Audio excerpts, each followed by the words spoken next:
Hey everyone, it's Stephanie again, and you are tuned into the review of Married at First Sight, Season 10, Episode 11. So, let's just jump into it because I'm short on time today, but I definitely wanted to check in after watching last night's episode, which was very long. Y'all, I know I say this every week, but they are really stretching this out. There's not enough content, but they're stretching this out. You know, they have people on the show who don't need to be on the show. They're showing the same scenes over and over, just with different cast members, and it's just, it's not interesting. It really, it really isn't. But I will do my best to pick some stuff out of this episode. So first, let's just kick it off with Taylor and Brandon. That's one of the couples I'm saying doesn't need to be on the show, and they're stretching it out. They met at a nail shop to talk about some stuff going on. This episode was about the 1-month anniversaries, and which is a big deal because it's an 8-week experiment. So as we not celebrate in traditional marriages the 1 month, you know, they make it big. They do it big here. So everybody gets a box in their apartment with pictures and the vows that they wrote on that day, also a video of the wedding, and just really nostalgic items. They even have a photo album, and they, you know, each person got one, each home got one, but because two of the couples are not living together, they each got one. So we saw Brandon kind of go through it, and oh, it's nice, but here we are. And Amber went through it, and you know, once again, kind of the same thing. So she decided to reach out to him. They met at this nail shop, which was so weird to me, to have a conversation at a nail shop, and I don't know, the setup was weird. She got him a card for their 1 month, and she apologized in the card. So Brandon was like, okay, this is the first apology that I've gotten about the tape, but you know, she couldn't even say it. And here's the thing, I'm not a huge fan of Brandon. You guys know if you've been watching the reviews. I didn't make any excuses for Brandon or what I thought. And my thoughts remain the same. I don't think either one of them are ready for marriage at this point. But what I will say is Brandon pointed it out that, listen, he got crazy in Panama, but he owned it. He apologized. He apologized to everyone involved. He stepped it up, you know, and he kind of put his tail between his legs and kind of dealt with the aftermath. Taylor lives in a space where she can do no wrong. And I think that she is so used to operating in this place of like faux perfection that she can't even acknowledge that she was wrong. So she does this apology in a card, which for me felt like a cop-out, because if you're bold enough to like put an inappropriate video on Instagram, you know, with eggplant emojis and talking about what you want as a single woman, even though technically you're married, then open your mouth and actually like step up, be a grown woman, and apologize for it. She didn't do that. She really did like the lazy way out of addressing the issue, and she just wants to move on. And you can't really move on if things aren't addressed, okay? You have to address them, especially things that are really hurtful in a relationship. Otherwise, like I mentioned a few weeks ago, you're gonna build that wall of shame. It's not gonna be one brick of something where you're like, okay, let's address this issue, let's put it to bed. It's gonna be brick after brick after brick. Before you know it, you turned around and here's your wall of shame of all these things that you've done that I can't let go of, but I pretend to let go of. And you know, that's not a strong foundation for a marriage. So she wants to get over it, which just lets me know how oblivious she is to the significance of it. And even if you don't think that it's a big deal, you need to honor your spouse's emotions about it and apologize just on that. She wouldn't do that. She wants to move on. He even says, you know, how would you feel if I did that? Well, if you told me why, first of all, I don't believe that to be true. I think she would be so hurt and disrespected. She talks about being disrespected and that being a boundary of hers, and I completely agree, but she also needs to be able to not disrespect as well. I feel like she doesn't need to be disrespected, but she can disrespect is in her mind. And then if that is true, let's just like go on a limb here and say that that was true, where if you explain it to me, that would be okay. That really shows a lot. That tells a lot about how you operate in relationships, what you think is appropriate or not in a marriage. And that's a real questionable list of okays for me to be on that list. Oh, it doesn't bother me that much if you posted that, if you told me why. So I'm tired of seeing Taylor just as much as I'm tired of seeing Brandon, but I think I'm even more tired of seeing Taylor because the aloofness, the oblivion, like it's not real. I watched a little bit of Unfiltered, like maybe 5 minutes of it, and she was crying on there. Her tears don't mean much to me because I feel like she won't face the music. Yes, she got a bad start with Brandon, but she didn't make any real move beyond it. And then she just it became a tit for tat thing. And I think she really took it even a step further. And then just the lack of acknowledgement. Like, you can't really get anywhere like that. So Taylor and Brandon are no longer. She asked Brandon what he wants to do, and does he want to be friends? And he's kind of like, I have friends, I don't need friends, this is not why I did it, and I kind of just want to move on with my life. And I'm glad he made that decision, because that's what needs to happen.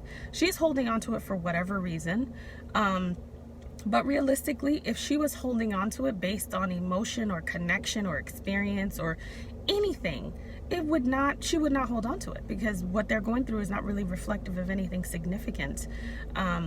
It's just drama, and I think they're at a point of no return. So I hope I don't see them again. I hope that they don't stretch it out and bring her back and bring him back, because I thought it was pointless to even have them on this time. So we wish them well. I know there's so many things online about them. So that's Taylor and Brandon. Next we have Jessica and Austin.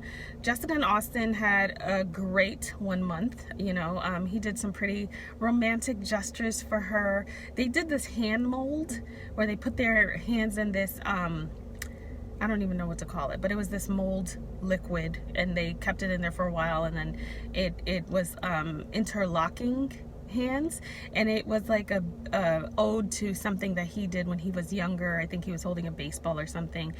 I thought it was going to turn out terribly, honestly. I was like, God, this doesn't look like it's going to go well. It turned out really nice. So I think that's so cute that they did that together, and they'll have it like as a little thing in their home, something really derived from the both of them. And they're just so cute together. They really are. They enjoy each other. It's easy for them. They're both so happy with each other. They're both happy at this process and surprised that it could be such a significant connection with each other. The only thing that I foresee that could be problematic is the love thing. I'm exhausted with the love thing. Jessica is not as incessant about it as Katie is, but Jessica, girl, it's too late because this is already filmed. But for anybody watching, don't force love. Just be lovable. It's like if you look really great, but you don't give the person the opportunity to say it, and you keep yelling, tell me I'm pretty, tell me I look great. It's like, ugh, you don't look great right now. Like, you don't look good. I don't want to tell you. It's just, love is not something that you do that with. People have different experiences with it. People have different reasons for why they respond in a certain way or don't respond. It's clear that Austin is smitten with her, and she just needs to stop pushing. And if she feels that way, I'm happy for her. I'm happy that she feels that way. Then you'll feel that way. And if you're more comfortable waiting because you're scared that he may not reciprocate, then do that. But don't say, I'm ready, so he needs to be ready, or this would have been a perfect night if he would have said it. It was a perfect night. He doesn't have to love you in 30 days. And I think the women on this show are giving women a bad rap, because from a woman, myself, I wouldn't love somebody in 30 days. I'm not saying it's not possible, but I'm just saying it's not crazy that it's not happened or that a person is apprehensive. So that's the only thing I see for them right now. But she's kind of dancing around it, but I think because she is falling in love with him.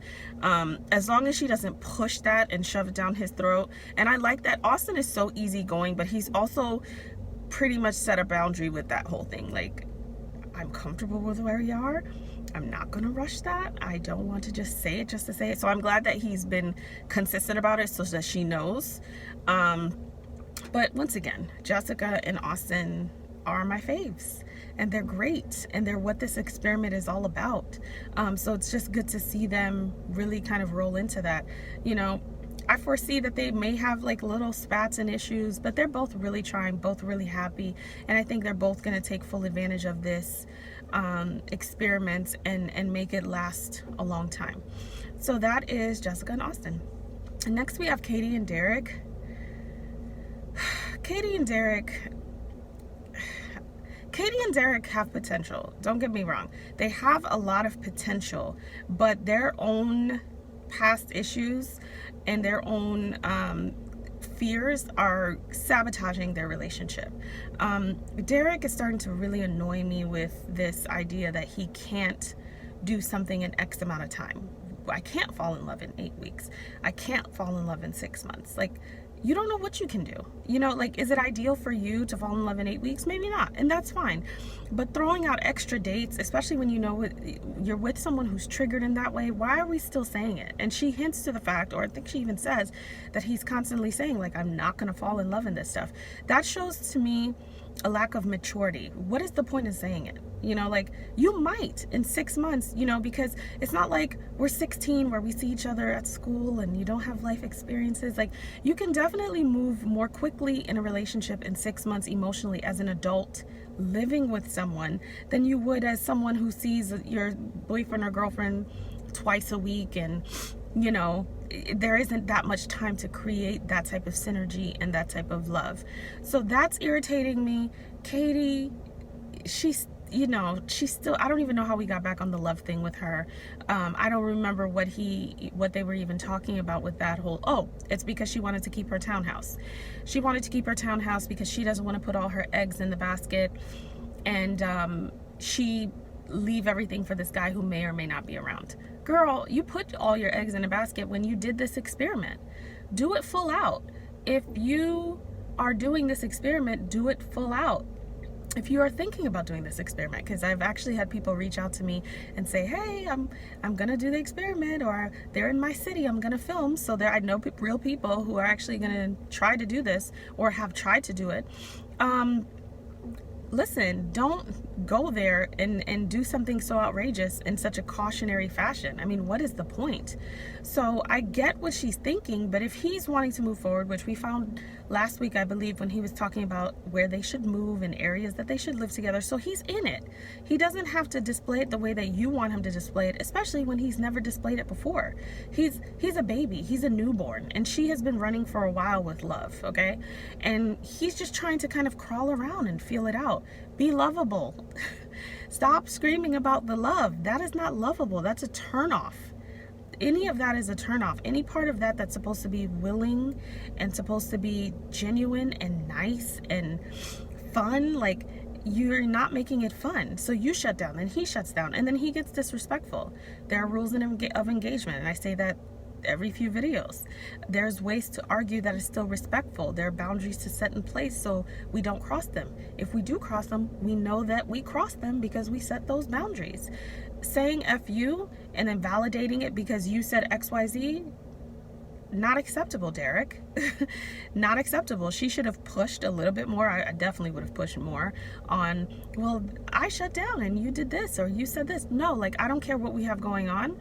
And she said it, but you know, he was still wiggling out of it and making excuses as to why that was okay, which leads me to believe that he probably will do it again because he just didn't see the gravity of her feeling disrespected or that being a boundary that she's like, no, absolutely not.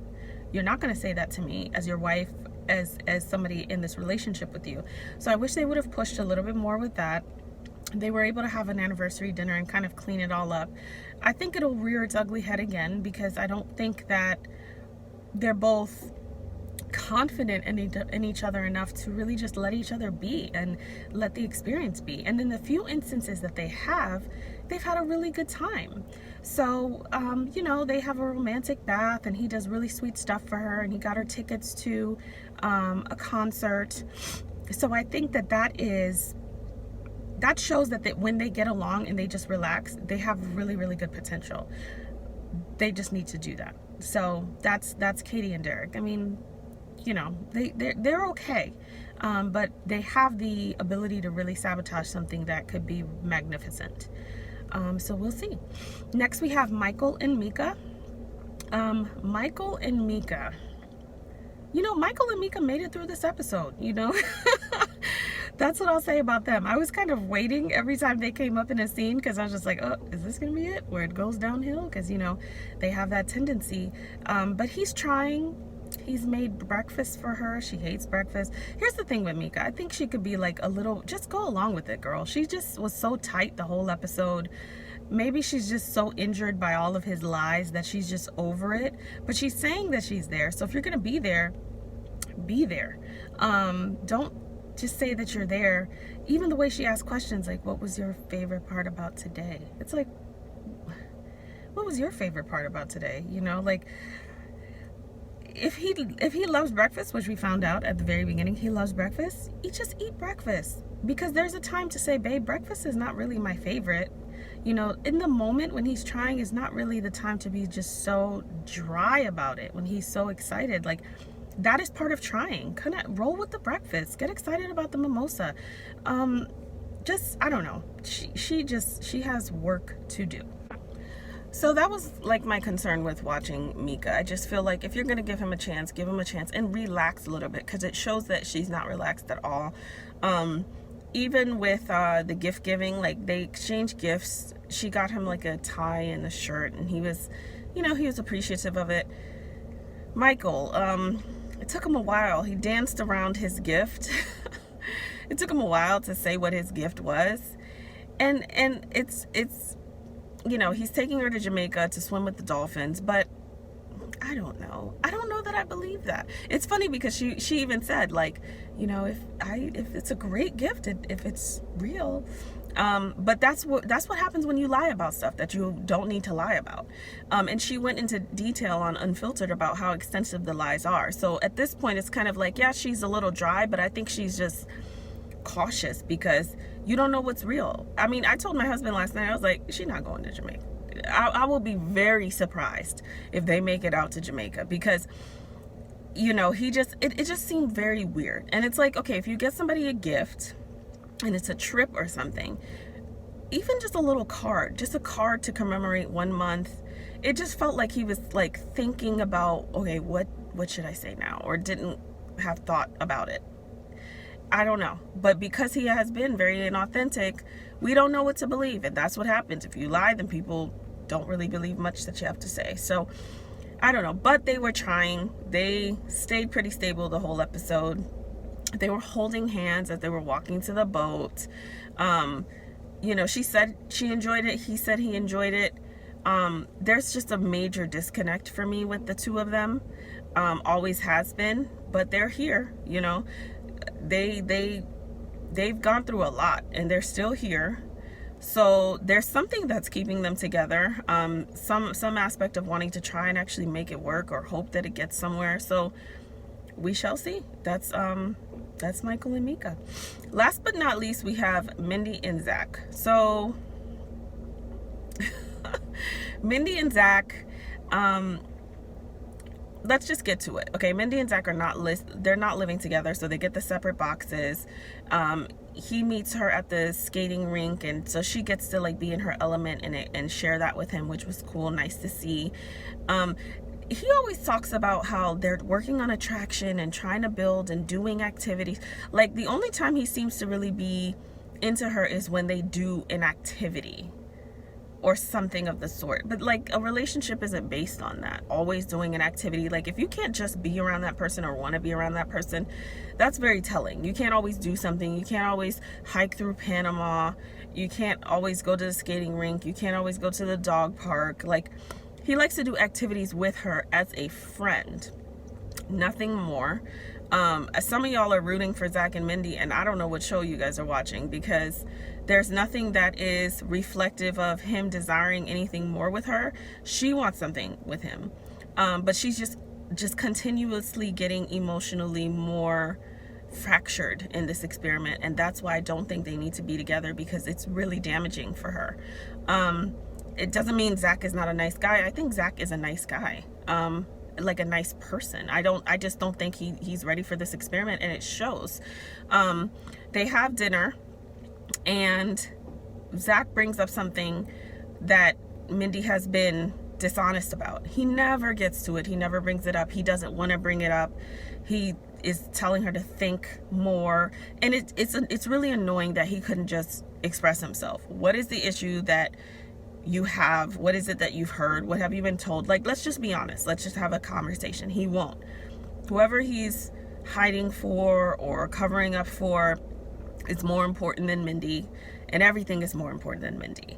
And then the biggest bomb, because she's trying so hard, even after that dinner that she ends up leaving, she invites him over to look at this little sad box of their marriage or their wedding day. And he comes over, and it comes out that her friend, Lindsay, who showed up to the wedding from like either vacation or a different country or something, reached out to him when things weren't working out, and they've continued a dialogue. So that's a problem for me, that your close friend has not even told you that she's been talking to your husband. First of all, her reaching out on your behalf, inappropriate. Like, even if you love your friend, it's very, very, very few things where you should intercede into somebody's relationship, okay? You just don't get to go off on people's spouses. Otherwise, we'd be going off on everybody's spouse, because there's something that somebody does that you are going to be protective of your friend about. Big, small, whatever. It's not your place. But to also not have shared that with your friend, that leads me to believe that there's a reason why you're not doing that. And for you, Zach, to not have shared that with Mindy. So now it comes out that he's had this dialogue and budding friendship with one of her close friends. And they've been talking, and he has been relying on her when things don't go well with Mindy, and calling her for her advice. You guys, when I saw that, I couldn't even respond. I didn't even have anything to say. My husband looked at me and he was like, "What are you thinking?" And I was like, "What do you think I'm thinking?" I would light the entire place on fire. Like, you are not going to be disrespectful. Neither one of you guys. Your husband or your friend. Like, that is what's a scorching red flag ablaze. Like, it's not just a red flag. There's a lot of things going on there. And when she calls in and talks to her friend, and she really doesn't go in on her friend either. I would have gone in on both of them, both Zach and Lindsay. She doesn't hold her friend accountable. She's just asking details. The stories are not congruent, okay? Zach says that the last time he spoke to her, or maybe he's only spoken to her once on the phone, the last time he spoke to her was several days ago, which is a problem for me because you guys have been in this experiment 30 days. So it's not like several weeks ago where, okay, you probably only spoke to her once. No, you guys have been communicating. You haven't spoken to her in a couple of days, which means you speak to her all the time. And Mindy even says, "You've never called me." What? He's never called Mindy? How do they get together? Is it Mindy always calling, or does he text? There's so many things that are not okay with this situation. And the friend, she sounds like, I don't know. She sounds like she needs a good sock in the face, because she also is lying about, not having the text messages and deleting the text. I have text messages from like 1985 in my phone. I do not delete them. And most people don't delete them. So you're deleting them. Why? Because you don't want anything to come back. And the way she was talking just it wasn't honest, because it wasn't fluid. It was, a lot of stuttering around, and the stories didn't line up. She talked to him. He texted her this morning and saying like, "Have a good day," or something very like casual, very, very, what's the point? That's not the dynamic that you guys have. But did you text Mindy good morning?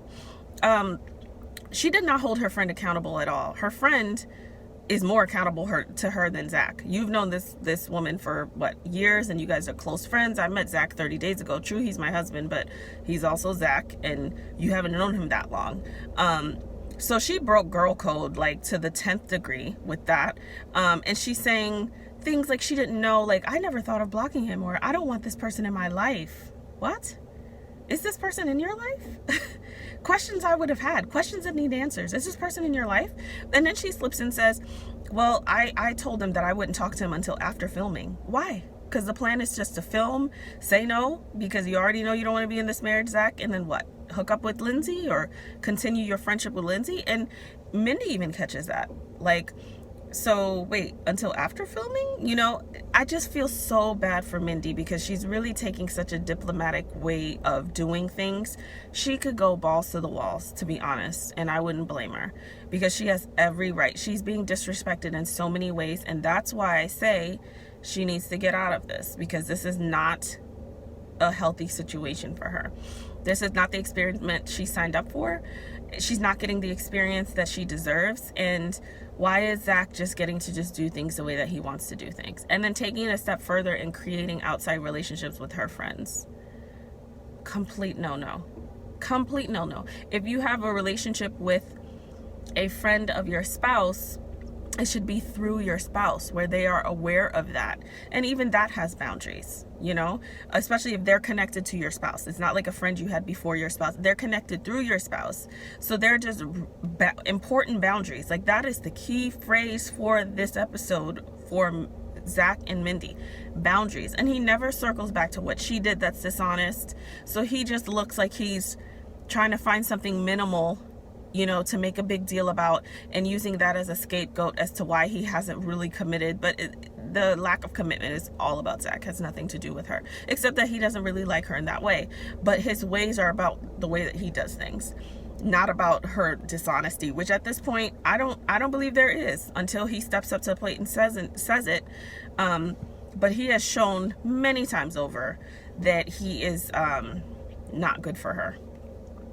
So that's it. I don't know. I don't know how. I mean, Zach and Mindy are not going to end up together, okay? If they do, it's got to be a bet or something. There's got to be like $100,000 on the other end of that, where it's like, okay, let's stay together. Because I can't foresee, based on what we're seeing, how that would work out, and it would not be good for her, because he does not want to be with her. And he's showing new levels, and he does it like very creepily, so it looks like, well, I talked to her about you. Still, that's an issue. Talking to her about me for what? Talk to me. And I love that Mindy said, so you're talking to someone that you don't really know about me instead of talking to me. Talk to me about me, because I know me the greatest. So, you know, he could have gone to other male friends, his own friends. He could have gone to his sister again. You know, why her? Why Lindsay? You know, something ain't right. So that is Mindy and Zach. Let me know what you guys thought. Of course, as always, don't forget to subscribe, comment, and like, and I will see you guys next week. Everyone have a great weekend.